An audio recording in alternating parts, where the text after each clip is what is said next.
बात की बात अरे तोरा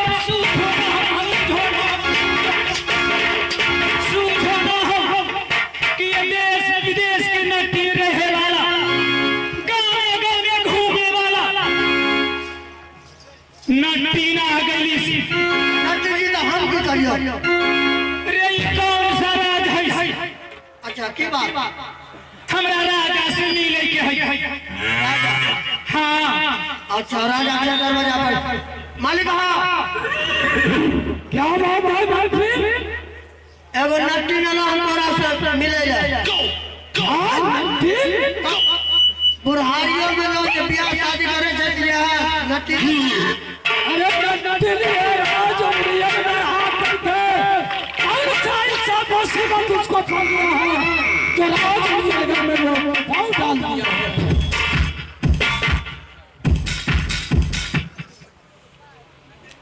क्या मुसीबत पड़ा है नटी काबुली क्या मुसीबत आ गया है अरे ये मुसीबत चंदा मांगे नटी ना भैया चंदा न मांगी रे नटी है पारा है अच्छा पारा पारा जो ये है पारा के नाथ दिस ओकरा 50,000 रुपया पहले मिली पहले अल्लाह अरे पहले नाथ के नाथ है जब बाद में हमरा पैसा लगा ना रे नाती और कान खोल के सुन ली जाकर राजो से बोल दी 50,000 रुपया पहले नाथे की बात काला भर सोन डाला भर रूप और साथ में कहा है चंद्रलेखा के साथ शादी लड़कियों से हाँ हाँ तो पैसा हमारा छोड़ देती लड़के लड़की तू नाथ दे नहीं है नाच में तो हम देखिए को लड़की दान मांगे छो नारे पहले नाथ पिन्हा दी उसके बाद इनाम ली उसके बाद शादी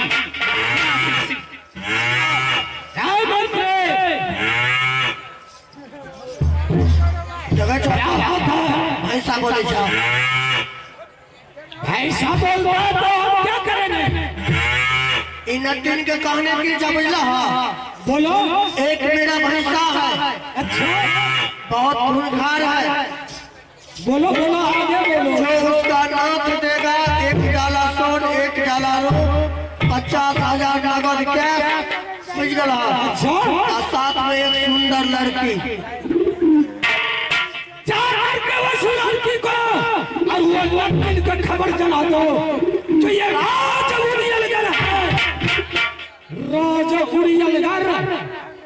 वो तेरा तलवार के साथ और चुगली के साथ जो राज उड़ियल आता है घोड़ के नहीं जाता है चाहे उसको खबर जला दो तू नहीं तो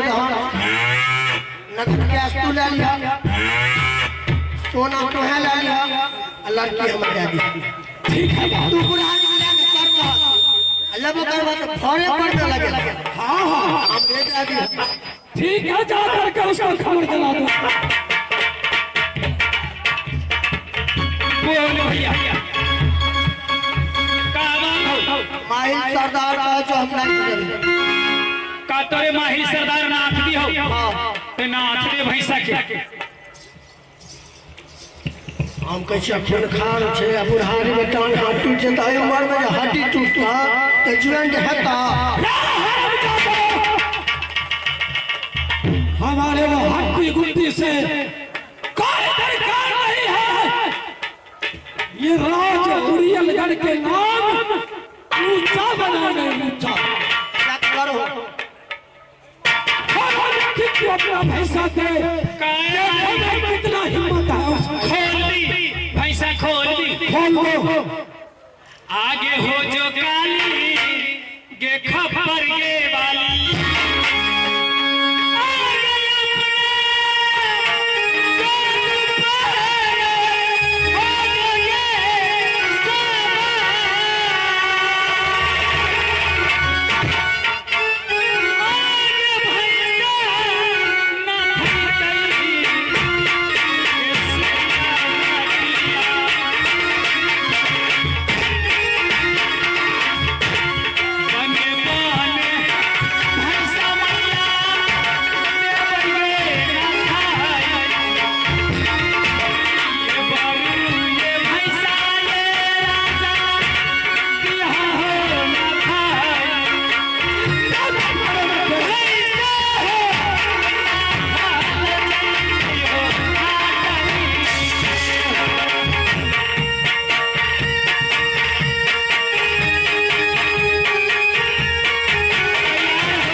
चलो महाराज,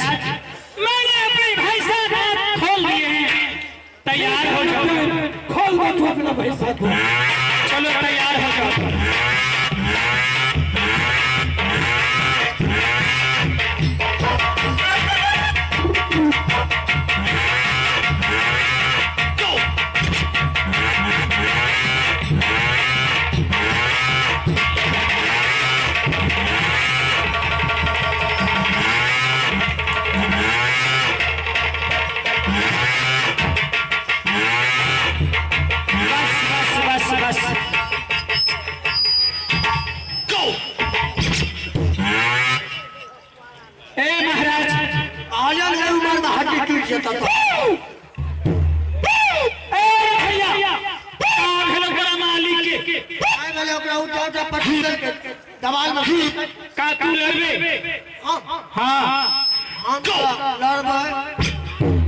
हमार बॉडी लगची बॉडी अरे मौगी के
हमरा से रे हमरा ले तो हाथा काठा नोट है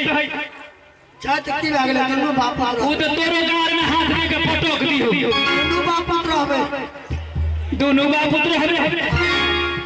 हमरे संगे। ठीक हो चल नाथ रे अन्ना देबो त अन्ना नाथ रे त मानी में काट ले तो हम ना करबे बेमानी। का त कह दे तू अपना ईमानदारी से नाथ दे। एगो कहो का बोल हमरा कहीं मारो लगता मारो लगता हाँ हटा दे पकड़ के हम पकड़ ले। तैयार हो जाओ।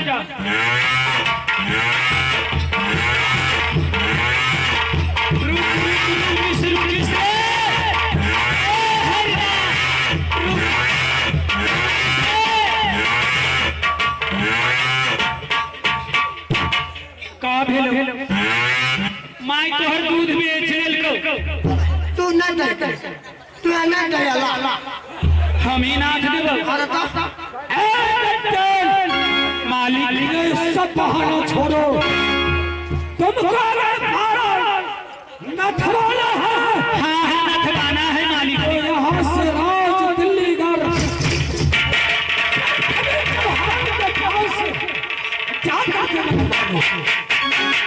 मालिक का दिल्ली घर जाई राजा प्रतीक चौहान। हाँ फिर न पारा नाथ बीस आवास नाथ देगा तुम्हारे पारा को। अगर वो तो नहीं है तो ना हाँ हम तो बड़का बड़का जोधा का नाम बता बोल भैया कहाँ जाई। बड़का बड़का जोधा जोधा कहाँ रही तब तो यह अजोध में केरल। ठीक हो एगो बात का बोली वीआईपी सबसे आखिरी बलवान तगतगर तीने चार गांव में छे। कहाँ है एगो तोरा भेट जतो कता दिल्ली में, दिल्ली दोसर अता सिरसागर में, सिरसागर पीरमल खान, हाँ तेसर राज मोहबा। ठीक है पहले तो दिल्ली हम जाके देखी हां देखी ओई के बाद राज मोहबा जाई। अच्छा तो बिजली से करे छी। हाँ रे भैया सौसे जो